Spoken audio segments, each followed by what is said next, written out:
Սիրելի հեռուստադիտողներ, Գոյամարտ սերիալի այսօրվա սերիան պարզապես գամել էր բոլորիս էկրաններին, քանի որ այն ամբողջությամբ նվիրված էր այսքան սպասված, բայց միևնույն ժամանակ չափազանց վիճահարույց մենամարտին, որը փոխեց ամեն ինչ։ Իրադարձությունները զարգանում են անկանխատեսելի արագությամբ և ամեն ինչ սկսվում է Գրիշոյի անհասկանալի և վտանգավոր համառությունից։ Նա իրենն է պնդում, պահանջելով, որ հենց ինքը պետք է դուրս գա ռինգ և մենամարտի Լեոյի հետ։ Հունանը հայտնվելով անելանելի վիճակում և տեսնելով որդու կամակորությունը, ստիպված համաձայնում է այս խելահեղ մտքին։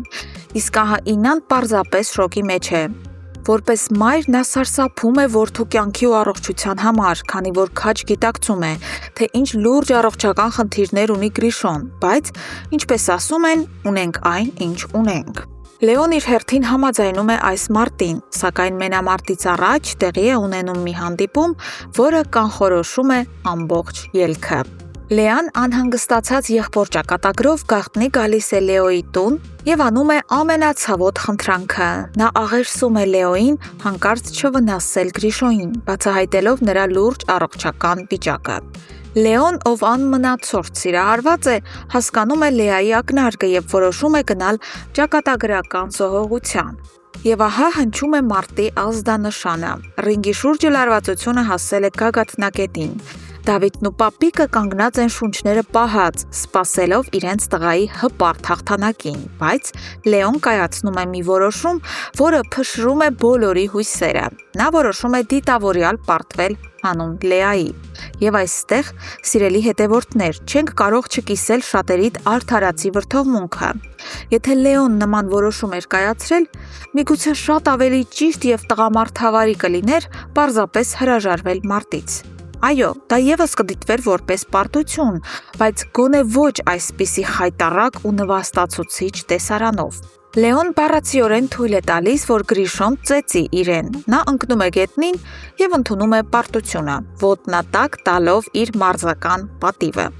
Արդյունքում Հունանը ցնծում է որդու հաղթանակով, իսկ Գրիշոն, չհասկանալով իրականությունը, իրեն դնում է իսկական հերոսի տեղ, հպարտանալով, թե իբր այնքան ուժեղ է, որ ծնկի բերեց անպարտելի Լեոյին։ Լեան նայելով այս ամենին հոգու խորքում անհանգիստ է Լեոյի նվաստացման համար, բայց միևնույն ժամանակ հանգիստ է եղբոր անվտանգության համար։ Իսկ ահա Սարգսյանների կողմում տիրում է կատարյալ հիասթափություն։ Նրանք փորձառու են և միանգամից հասկանում են, որ Լեոն դիտավորյալ հանձնեց մարտը։ Սա ուղղակի անարդար և դաժան քայլ էր Լեոյի կողմից իր ընտանիքի և իրեն հավատացող ու երկրպագող մարդկանց հանդեպ։ Այս իրավիճակում ակամայից հիշում ենք հայտնի խոսքերը. «Ինչը կհաղթեր կյանքում հերոսին, թե չլինեին կինն ու գինին»։ Հանուն ընդամենը մեկ ամսվա ծանոթության, հանուն մի աղջկա, Լեոն սև բիծ քաշեց իր ողջ կարիերայի, իր արտասված քրտինքի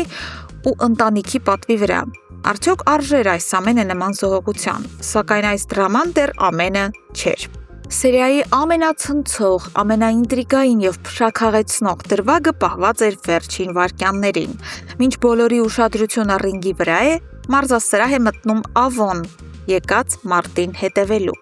Նա մտնում է ներս, նայում է առաջ և նրա հայացքը խաչվում է իր հոր հայացքի հետ։ Դավիթ պապիկը շրջվում է, տեսնում է 20 տարի առաջ իր կյանքից ջնջված որդուն, և երկուսն էլ քարանում են զարմանքից ու ապշանքից։ Տասնամյակների լռությունն ու բաժանումը ավարտվում են այս խլացուցիչ հայացքների բախումով։